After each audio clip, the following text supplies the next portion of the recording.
বন্ধুরা, একদিনের বিশ্বকাপ জয়ের পরেও ভারতীয় মহিলা দল যে মনসংযোগ হারায়নি তা আবারও প্রমাণ করে দিলেন হরমনপ্রীত কৌররা। 2026 সালের টি-20 বিশ্বকাপের প্রস্তুতি শুরু হয়ে গেল এখনই। 2025 সাল শেষ করল জয় দিয়ে। শ্রীলঙ্কাকে 5-0 ব্যবধানে হারালো ভারত।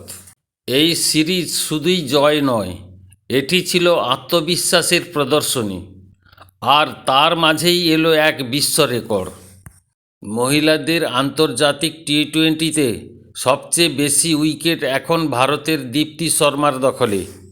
শেষ ম্যাচে ভারত নামল বদলানো দল নিয়ে। বিশ্রামে স্মৃতি মান্ধানা, অসুস্থ জেমাইমা রড্রিগেজ। তবুও শুরুটা সহজ ছিল না। 41 রানের মধ্যেই পড়ে গেল ভারতের 3টি উইকেট।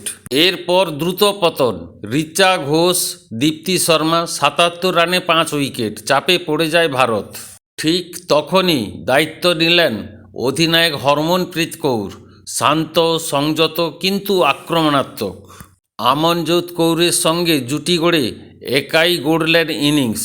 43 বলে 68 রান, একটি সম্পূর্ণ অধিনায়কের ইনিংস। শেষ দিকে ম্যাচের গতি বদলে দিলেন অরুন্ধতী রেড্ডি। মাত্র 11 বলে 27 রান। ভারত পৌঁছল 175 রানে। রান তাড়া করতে নেমে শ্রীলঙ্কা শুরুতেই হারায় অধিনায়ক চামারি আত্তুপাত্তু। আর তারপর ইতিহাস। 152তম টি-20 উইকেট নিয়ে মেগান শুটকে ছাপিয়ে গেলেন দীপ্তি শর্মা। 15 রানে জিতে সিরিজ জয় করল ভারত। ভারতীয় মহিলা দল প্রথম ম্যাচটি 8 উইকেটে, দ্বিতীয়টি 7 উইকেটে, তৃতীয়টি 8 উইকেটে, চতুর্থটি 30 রানে এবং পঞ্চমটি 15 রানে হারিয়ে 5-0-তে এগিয়ে গেল। বিশ্বকাপ জয়ের পর ভারতীয় মহিলা দল এখন আরও পরিণত, আরও নির্ভরযোগ্য, আরও ভয়ঙ্কর। আপনার কি মত? কমেন্টে জানান। ভিডিওটি ভালো লাগলে লাইক, শেয়ার ও সাবস্ক্রাইব করতে ভুলবেন না। ভালো থাকবেন, সুস্থ থাকবেন এবং নিজের খেয়াল রাখবেন। জয় হিন্দ।